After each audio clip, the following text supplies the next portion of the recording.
Welcome, everybody. Let me ask you a question. If I walked into your molding shop and pointed a gailer full of runners, sprues, and rejected parts, would you see garbage or would you see money? Because that answer might explain why some molding companies grow and others stay exactly where they've been for the last 20 years.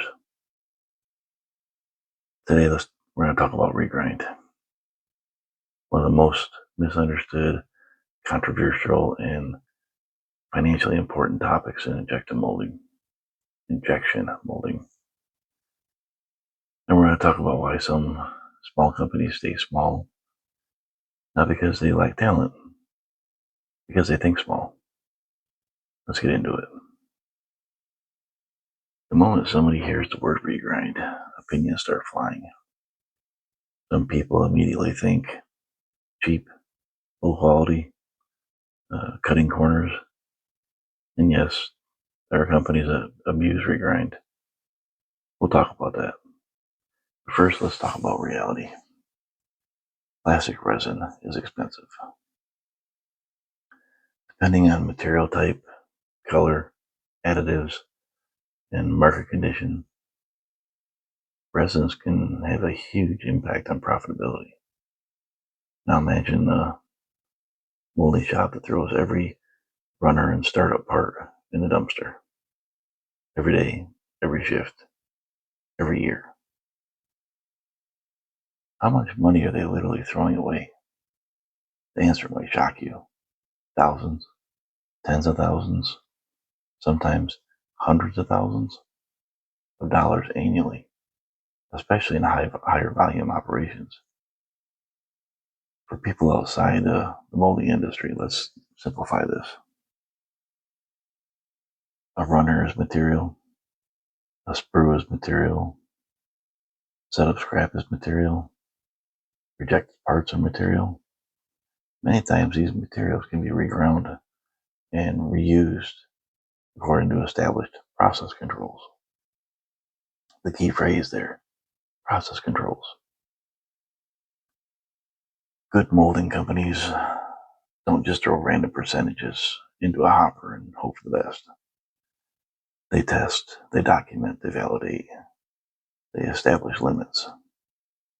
Because controlled regrind usage and uncontrolled regrind usage are two completely different things.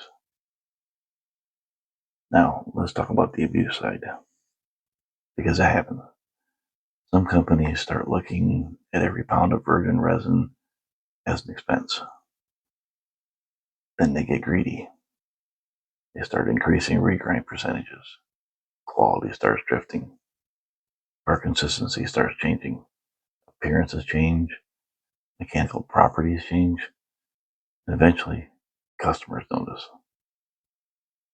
That's not smart manufacturing. That's desperation.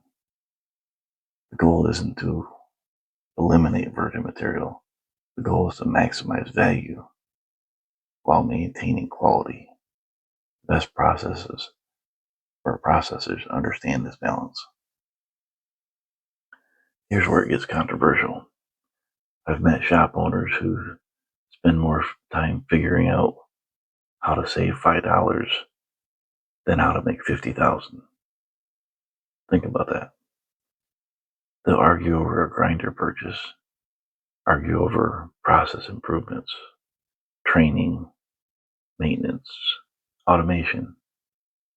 Meanwhile, opportunities are passing them every single day. Small thinking like this, or small thinking sounds like this. We've always done it this way. We can't afford that. That'll never work. Nobody around here does that. That's the language of stagnation. Growing shops ask different questions. Instead of asking, how much does that grinder cost? They ask, how much money will this grinder save us over 5 years? Instead of asking, why should we automate? They ask, how many jobs could we quote if we have more capacity? Instead of asking, can we afford it? They ask, can we afford not to do it? That's a completely different mindset. And mindset drives growth. Most people stop at savings. That's a mistake. Because the real power of savings is what those savings allow you to do. Let's say a company saves $50,000 per year through improved material recovery. Now what? Well, that's where many shops fail. They celebrate the savings and stop. Growing companies invest the savings. Training, tooling, automation, additional presses, new molds, marketing, business development. Money becomes fuel, and fuel creates growth. The companies that survive through tough markets usually have one thing in common. They're always looking for advantages. Not shortcuts, advantages. Reducing scrap, reducing downtime, setup times, improving maintenance, material utilization, training, communication, improving quality. One improvement doesn't change a company. Hundreds of small improvements do.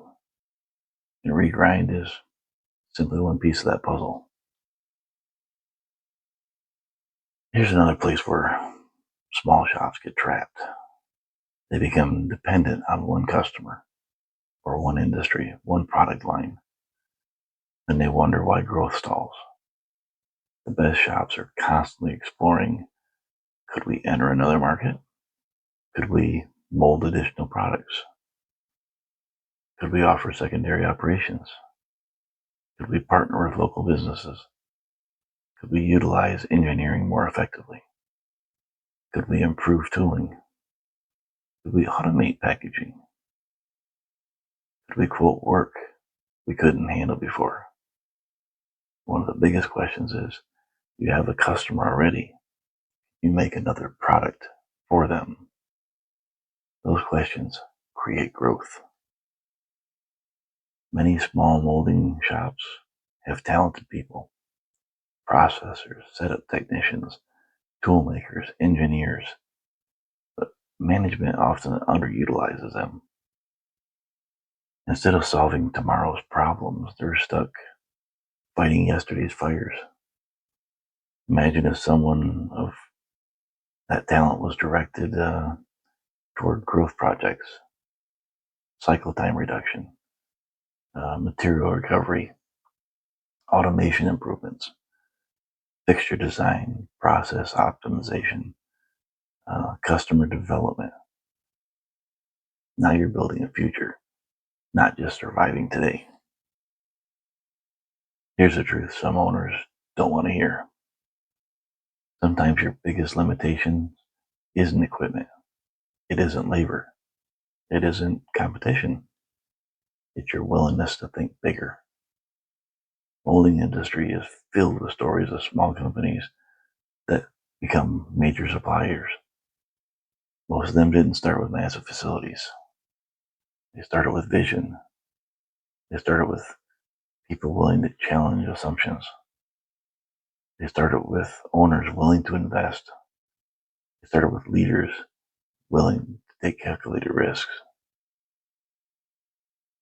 Now, Regrind isn't magic. It isn't evil. It's a tool. Like any tool, it's only as effective as the people using it. Managed properly, it saves money, reduces waste, improves profitability, and creates opportunities for growth. But the bigger lesson isn't about plastic. It's about mindset. Because companies rarely stay small because of lack of opportunity. They stay small because they stop looking for it. The shops that grow are constantly asking, what can we do better tomorrow than we did today? And that's the question every manufacturing company should be asking. Because growth isn't accidental. It's intentional. And it starts with thinking bigger than the problems in front of you. This is fixing your factory flaws. Like, share, and subscribe. I will see you in the next one.